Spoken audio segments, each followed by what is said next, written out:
tempat kuyuh. Jadi bekas apa ya? Kita budidaya kuyuh, burung puyuh. Di situ namanya tikus itu banyak sekali. Setelah kita tanam vanili dan kita semprot dengan baja yang agak busuk, nggak ada satupun yang mendekat. Hewan apapun nggak ada yang mendekat. Karena bau busuk. Tapi ya itu satu kendalanya kalau kita di lingkungan dekat dengan masyarakat itu nanti komplain tetangga. Itu yang kalau kita tanam di seperti di Pak Tas ini jauh, nggak apa-apa, nggak ada yang komplain. Itu yang menjadi. Tapi untuk bisa untuk mengendali supaya nggak busuk, nanti kita kasih karbon atau arang. Kita masukkan aja arang. Itu untuk mengurangi bau busuk. Iya, untuk mengurangi bau aja, nggak mengurangi unsur yang di dalamnya. Kita kasih arang. Banyak boleh hilang tuh arang.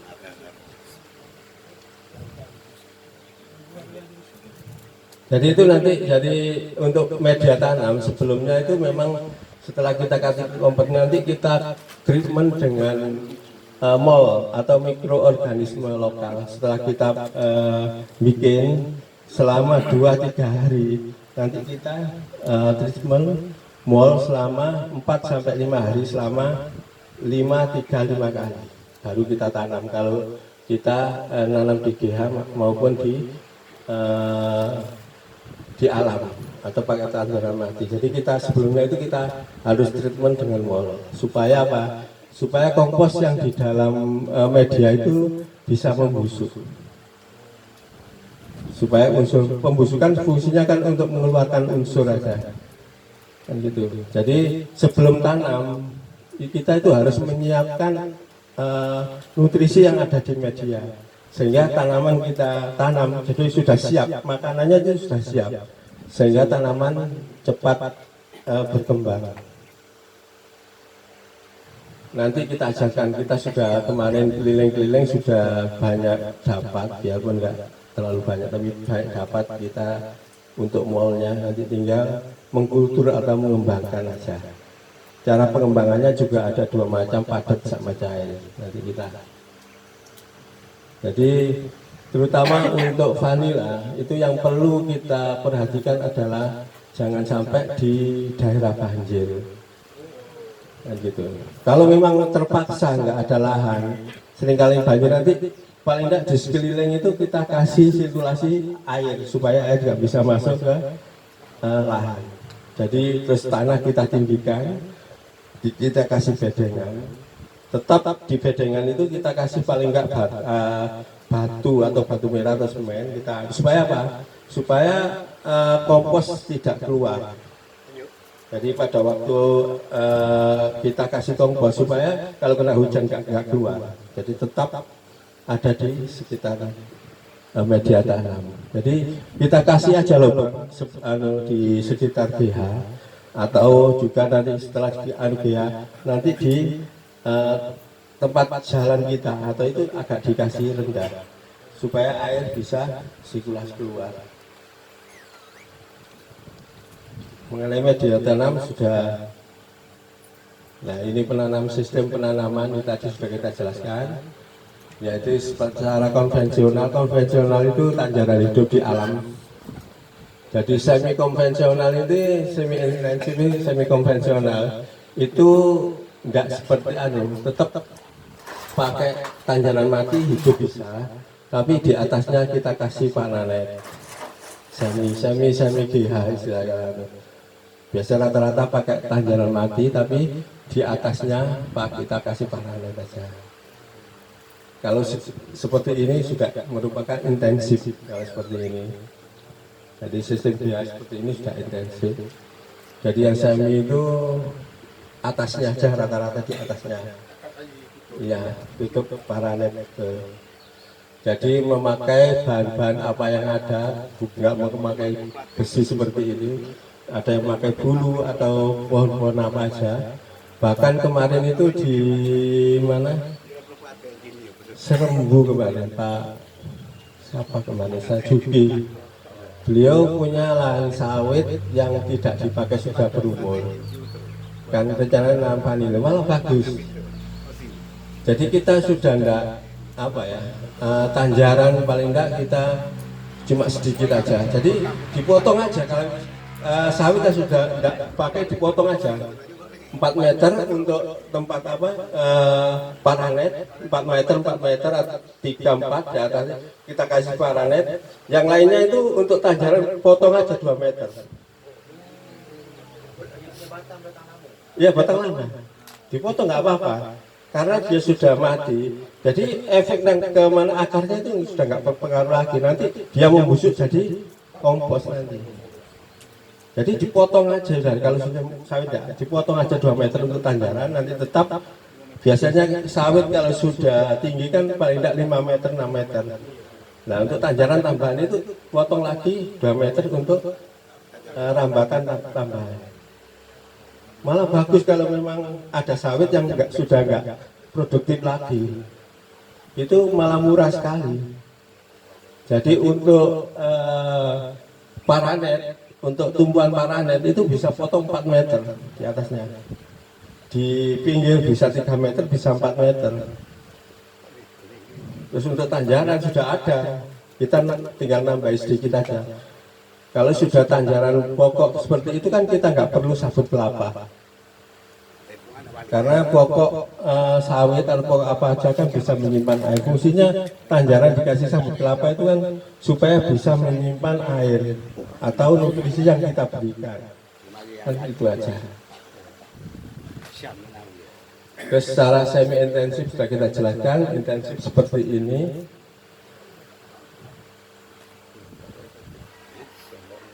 Nah ini kalau secara konvensional tadi tanjaran hidup, semi intensif sudah, intensif sudah. Nah ini saat penanaman, yaitu penanaman kita sudah jelaskan semua ya, penanaman di tengah bedengan pada tanam atau media tanam. Ini monokultur ya. Jadi ini masalah itu kita sudah jelaskan mulai tadi, yaitu tumbuh di suhu yang berapa sudah itu tadi, dengan kadar hujan yang paling enggak 1000 sampai 2000 mm per tahun. Nah, ini pemeliharaan tanaman. Jadi setelah kita tanam, ya, kita nanam apa aja, memang harus apa yang kita lakukan, yaitu pengecekan paling enggak minimal, paling lama itu 1 minggu, kalau bisa setiap hari kita lihat. Karena apa? Karena tanaman itu juga makhluk hidup, jadi perlu kasih sayang juga. Jadi jangan kita habis nanam dibiarkan sampai bertahun-tahun dibiarkan, kan gitu. Jadi itu maksimal itu 1 hari kita tengok. Kalau bisa setiap hari, paling nggak 2-3 hari sekali kita lihat. Barangkali ada yang namanya kadang-kadang ada hewan masuk, apa yang tidak ada kita benahi lagi. Jadi memang harus perlu kasih sayang. Jadi kita, iya namanya sama-sama makhluk, cuma kita nggak bisa cara berbicaranya kan, tapi kalau kita ajak bicara, insya Allah dia juga akan mengerti. Pak Pida, nak tanya, itu peka pokok vanila, cahaya matahari ke atau sinaran UV itu yang merosakkan vanila? Untuk tanaman vanila bukan dari sinar UV atau dari paranet. Dan tadi sudah saya jelaskan, paling enggak sinar masuk itu sekitar dia cuma butuh sinar itu antara 30 sampai 50% saja. Jadi untuk merusak vanila kadang-kadang itu media tanam. Rata-rata kan kadang-kadang pakai tanah. Kalau tanah itu rata-rata akan ada air bertakung. Pertama, kedua pH. Tumbuhnya kulat itu karena pH rendah, tanah masam. Dan itu tumbuhnya kulat. Kalau pH normal tidak akan tumbuh kulat. Kalau dalam kawasan kebun durian, cahaya memang itu subuh lah. Ya nggak apa-apa. Kawasan kebun durian nggak apa-apa.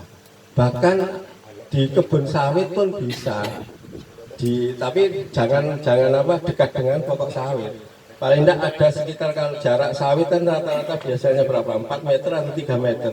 Nah itu di tengah-tengahnya bisa. Tapi satu kendala, nanti pelepahnya itu jatuh, yaitu yang merusak vanili kan itu. Pelepahnya jatuh, akhirnya vanilinya rusak.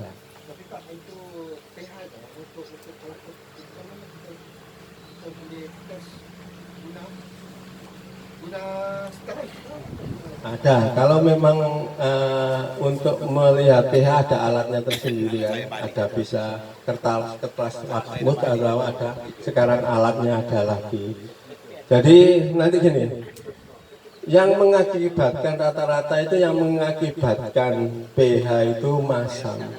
Itu rata-rata kalau kita dalam pembuatan baja itu memakai gula. Iya, molase itu rata-rata masam. Coba kalau Bapak bikin POC atau apa ya, dicek. Setelah kita kasih gula, itu pasti paling enggak pH-nya itu 4,5. Nanti kita ada tersendiri untuk pengganti gula, ada tersendiri nanti. Itu nanti kita jelaskan. Seperti di alam untuk pembusukannya nggak perlu gula.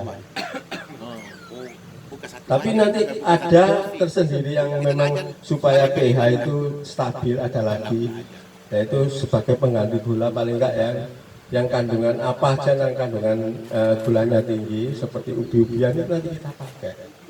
Iya, jenis ubi, nasi juga bisa, ya, yang mempunyai kandungan karbohidratnya tinggi itu nanti sebagai pengganti gula. Jadi kita apa yang ada di alam kita gunakan.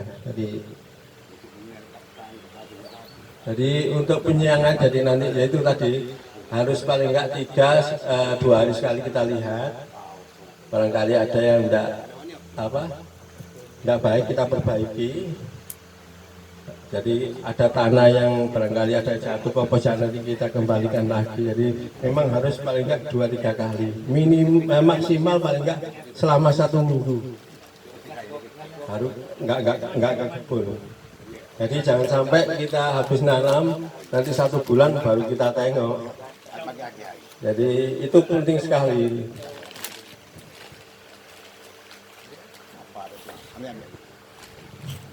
Ini juga sudah kita jelaskan lebih banyak. Nah itu yaitu perampelan itu ini kalau enggak perlu sekali, enggak perlu ini. Karena apa? Sebelum kita tanam itu kita sudah daun itu sudah kita anukan sendiri. Ini enggak perlu. Nah ini tanam seperti ini kita sudah uji coba, hasilnya kurang untuk jangka panjangnya enggak bisa. Jadi media tanamnya di atas. Tergantung betul. Ini enggak bisa untuk kita coba dalam cuma 2-3 kali panen sudah. Karena apa? Karena media di atas kalau kita kasih air pasti dia akan jatuh, akan habis. Jadi juga unsurnya juga gitu, unsurnya akan turun ke bawah. Ini kan memang beberapa uji coba kita lakukan. Nah ini konvensional sama yang tadi ini ya. Ini juga konvensional di tanah luas. Untuk budidaya yang konvensional terus terang, untuk konvensional itu rata-rata itu hasilnya itu lebih tinggi, terutama kalau di daratan tinggi. Terutama karena apa? Karena unsur tanahnya itu masih steril. Rata-rata di mana di Sulawesi aja ada yang menghasilkan, kemarin ada petani di daerah Palu itu 1 pokok itu bisa menghasilkan 50. Sana itu rata-rata itu di atas 10 per pokok. Ada yang 30, ada 20, ada maksimal ada yang 30. Itu di daerah memang dataran tinggi, di daerah hutan. Memang tanahnya itu masih steril dan mikrobanya juga masih banyak. Kalau di tengah hutan kita tidak perlu treatment mikroba, nggak perlu. Kompos di sekitar kita kumpulkan aja nggak apa-apa. Jadi seperti kalau kita tanam di konvensional, jadi jangan takut, istilah di sekitar kita itu ada rumput. Jadi tetap kita rumput itu suatu barokah karena itu merupakan apa? Pupuk yang secara gratis. Jadi kita jangan takut. Memang para ahli mengatakan ya kadang-kadang dijauhkan. Kenapa? Rata-rata mengatakan apa? Seperti ada daun itu katanya penyebab apa? Gulat atau bakteri. Tidak apa-apa, itu dimasukkan aja. Kalau yang tajaran bawah kalau rumput tumbuh tetap apa buat? Itu rumputnya bukan dibuang, jadi tetap dikasih potong. Karena apa? Dia juga nanti merebut makanannya. Tapi itu nanti jangan dibuang, tapi untuk dikeringkan dulu. Jadi setelah kita potong, dijauhkan dulu. Setelah kering baru kita kembalikan. Ya betul. Jangan basah nanti panas. Jadi dia kalau apa mendapat ya pembusukan itu proses pembusukan nanti pasti panas. Kalau ya.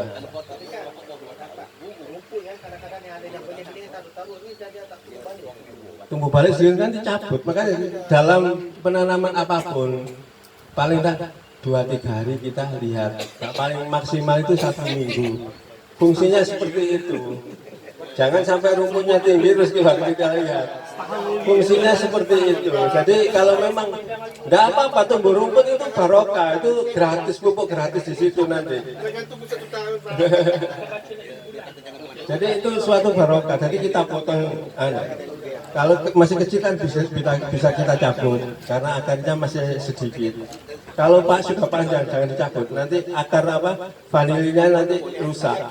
Biasanya kita asingkan rumput untuk pengeringan itu biasanya berapa lama? Paling tidak sudah kering ya 3-4 hari sudah kering kalau panas ya. Jadi kita jangan dijauhkan sekali enggak. Di sekitar jadi kalau di jalannya situ aja. Ya sudah kering kita kembalikan lagi. Jadi jangan kalau ada rumput terus kita risau enggak, malah itu suatu apa barokah. Karena kita dapat baja gratis di situ.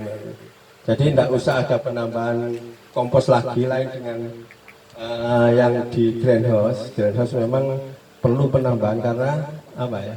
Karena tidak ada rumputnya. Jadi kalau untuk penambahan kompos itu tidak usah apa kita peram dulu ya nggak apa-apa, kita kasih mikroba dulu nggak apa-apa jadi kompos baru. Memang paling bagus seperti itu. Kalau nggak sempat kita masukkan aja. Terus kita bikin mikroorganisme lokal itu tadi. Tapi kalau ada tanamannya paling enggak 1 dibanding 10 sampai 100. Jadi 1 liter apa yang kita buat tadi itu bisa dicampur dengan air 10 sampai 100 liter. Baru kita aplikasikan ke media. Kalau belum ada tanamannya, belum ada pokoknya, bisa langsung. Nggak apa-apa.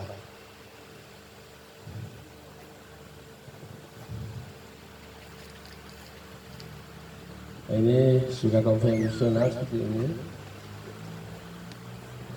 Ini semi konvensional, di atasnya sudah kelihatan sekali. Ini di atasnya ada paranet, cuma yang biasa aja.